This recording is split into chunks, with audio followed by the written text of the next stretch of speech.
برکھوں کی دولت ہمارے گھر کی زینت رہی۔ میرے دادا کے تہہ خانے سونے اور چاندی کی اینٹوں سے بنے تھے۔ ہمارے پائے کے لوگ بہت کم تھے۔ میں اسی خاندان کی اکلوتی چشم و چراغ تھی۔ میرے والد نے 2 شادیاں کی مگر اولاد کی نعمت سے محروم رہے۔ کافی عرصے کے بعد جب والد صاحب بڑھاپے کی دہلیز پر پہنچ گئے، دونوں بیویوں نے مشورہ کیا کہ اس گھر میں جائیداد کا وارث ہونا چاہیے۔ دونوں نے اتفاق رائے سے ایک غریب خاندان کی لڑکی سے میرے والد کی تیسری شادی کرائی۔ میں اسی غریب خاتون کی کوکھ سے پیدا ہوئی۔ میرے بعد والدین کو کوئی اور اولاد نہ ہو سکی، لہٰذا میری پیدائش خوشی کا باعث بنی۔ میری پرورش تینوں ماؤں نے بے حد محبت سے کی۔ میں سب کی آنکھوں کا تارا تھی۔ میرے حسن کو دیکھ کر لوگ شہزادیوں کا غرور اور حوروں کی مثال دیتے۔ گھر میں کسی کی مجال نہ تھی کہ میرے حکم سے انحراف کرے۔ جب میں نے شعور کی دہلیز پر قدم رکھا تو والدین کو میری شادی کی فکر لاحق ہوئی۔ والد صاحب جانتے تھے کہ اگر دولت مند باپ دنیا سے چلا جائے تو رشتہ دار جوان بیٹی کے ساتھ کیا سلوک کرتے ہیں۔ خاندان میں میرے قابل کوئی لڑکا نہ تھا۔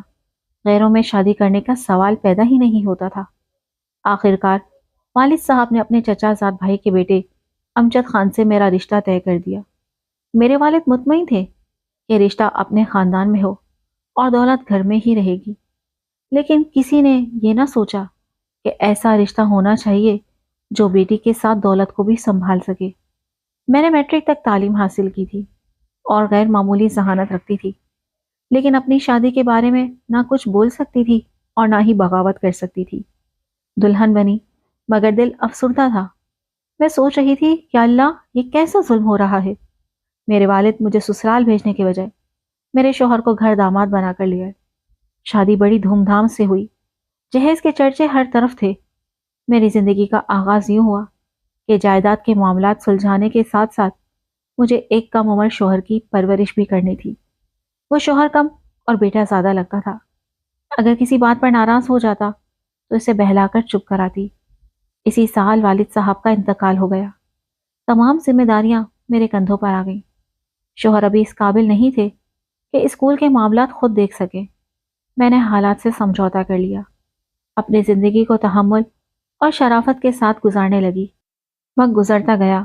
میرا شوہر جوان، خوبرو اور مضبوط بن چکا تھا، جبکہ میری جوانی ڈھلنے لگی۔ ہمارے خیالات میں زمین آسمان کا فرق تھا۔ دنیا کے خوف سے ہم اکٹھے رہنے پر مجبور تھے، ورنہ نہ میں اسے شوہر تسلیم کر سکتی تھی اور نہ وہ مجھے بیوی۔ شادی کے 18 سال بعد اللہ تعالیٰ نے ہمیں ایک بیٹی سے نوازا۔ یہ میری زندگی کی سب سے بڑی خوشی تھی۔ میں اس کی محبت میں کھو گئی اور اسے اپنی زندگی کا محور بنا لیا۔ شوہر نے جب دیکھا کہ میری تمام توجہ بچی پر مرکوز ہے تو اس نے اپنی آزادی کے پرزے نکالنا شروع کر دیے۔ جلدی مجھے علم ہو گیا کہ وہ ہمارے مزارے کی بیٹی سے عشق کرتا ہے۔ وہ اسے چھپ چھپ کر ملتا، اسے خرچہ دیتا اور وقت گزارنے کی کوشش کرتا۔ مجھے اس پر کوئی اعتراض نہ تھا، کیونکہ جاگیرداروں کے بیٹے اکثر مزاروں کی بیٹیوں سے محبت کرتے ہیں۔ میرے لیے یہ معمولی بات تھی۔ میرا وقت تو اپنی بیٹی اور جائیداد کی دیکھ بھال میں گزرتا، جبکہ میرے شوہر کا اپنی محبوبہ کے ساتھ۔ ہم دونوں ایک دوسرے سے فرار چاہتے تھے، اس لیے اپنی اپنی راہوں پر بے نیاز چل رہے تھے۔ زندگی جتنی روکھی پھیکی گزر رہی تھی ٹھیک تھی، لیکن اب میری بیٹی تیزی سے جوان ہو رہی تھی اور مجھے اس کی شادی کی فکر لاحق تھی، جیسے ہر ماں کو ہوتی ہے۔ مسئلہ یہ تھا کہ خاندان میں اس کے قابل کوئی موزوں رشتہ نظر نہیں آتا تھا۔ جو چند رشتے تھے وہ یا تو عمر میں بہت بڑے تھے یا بہت چھوٹے۔ ایک دن وہ وقت بھی آ پہنچا جب ہمیں اپنی بیٹی کی قسمت کا فیصلہ کرنا تھا۔ خاندان کے تمام بڑے ایک کمرے میں جمع ہوئے اور 2 متبادل پیش کیے۔ پہلا، لڑکی کی شادی اس کے والد کے چچا زاد بھائی سے ہو جائے جو پہلے ہی 2 بیویوں کا شوہر تھا۔ دوسرا، میری سوتیلی والدہ کے 6 سالہ بھتیجے سے شادی کر دی جائے۔ یہ سن کر میں سخت ناراض ہوئی۔ میرا اصرار تھا کہ میری بیٹی کی شادی وہاں ہوگی جہاں وہ خود چاہے گی۔ خاندان میں طوفان اٹھ کھڑا ہوا اور سب نے مجھ سے قطع تعلق کر لیا، مگر میں نے کسی کی پرواہ نہ کی۔ میری بیٹی شاہ بانو میری جان تھی اور اس کی خوشی میرے لیے سب سے زیادہ اہم تھی۔ جب میں نے اپنی بیٹی سے بات کی تو اس نے بتایا کہ وہ گل خان کو پسند کرتی ہے گل خان ہمارے غریب مینیجر کا بیٹا تھا جو ہماری زمینوں کے معاملات دیکھتا تھا۔ یہ خاندان نسلوں سے ہمارے ساتھ وفاداری سے کام کر رہا تھا۔ ان کی دیانت پر کوئی شک نہیں تھا، لیکن ہمارے خاندان کی روایت کے مطابق ان کو برادری کا درجہ دینا ممکن نہیں تھا۔ گل خان ایک خوبصورت، باادب اور سمجھدار نوجوان تھا۔